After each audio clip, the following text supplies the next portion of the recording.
Rob Campbell, Economist, is with us this morning at the desk. Good morning, Rob. Morning. Good to see you, along with Chelsea Daniels, the Front Page podcast host. Chelsea, good morning to you. Morning. Now, we've been talking about Air New Zealand this morning, and oil price. It just goes from bad to worse. You've got to feel for Nikhil Ravichandka, the new CEO, Rob, because he's been there 4 months, I think. And although this happened with Foreign as well, came in during COVID, just never fun to run an airline, it seems. No, the famous investor Warren Buffett once said that the best thing that could have happened to airlines and investing in them would have been if, when the Wright brothers got down off their plane, someone had shot them. It's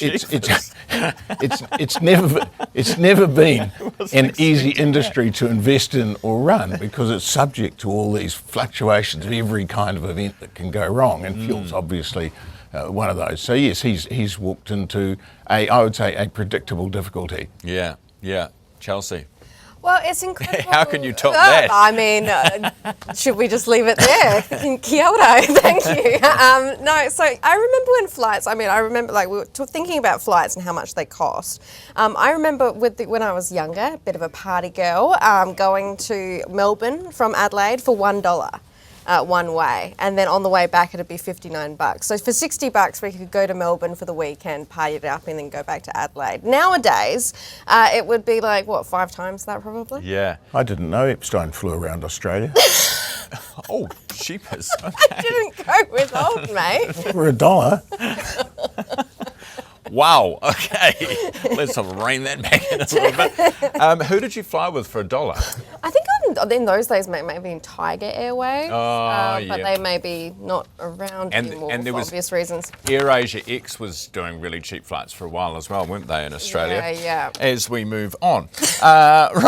We just spoke about AI cover letters. Rob, if you, you used to be boss of the board of Health NZ, if someone wrote to you, in any job and used AI to do a cover letter or a part of a CV and you found out about it, would you ever hire that person? I wouldn't rule them out on that basis. It is a current problem because more and more people are writing them that way, and it's harder to differentiate them from one another, but people who are experienced at it can pretty well tell one that's been written by AI rather than one that hasn't. And usually in jobs these days, because employers have so much choice, they are looking for something individual, something personal to make them stand out.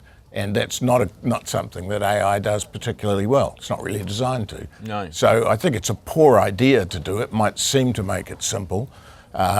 Also, the difficult thing with AI, I thought about that when that question was raised, and I thought, if you looked at my CV, if I got AI to write that, I'd have to say, look, I want the good CV, not the CV with all the warts in it.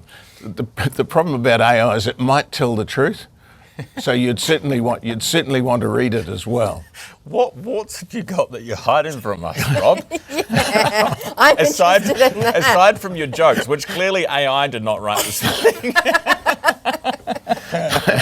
Well, the hidden ones stay hidden, right?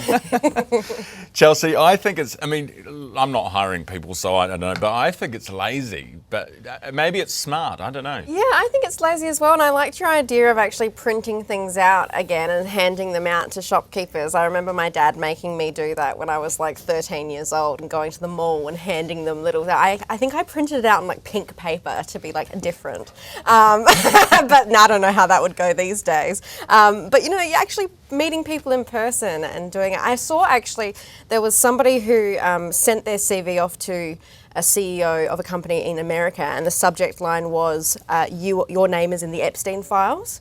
And then so it made them click on it, and then in the body it was like, just kidding, but here's my CV. Oh my goodness. So people are trying all different things these days to try and get noticed. All right, that's the last time we'll raise Epstein in this interview. That's twice. Let's make it 3, like Rob. ding ding.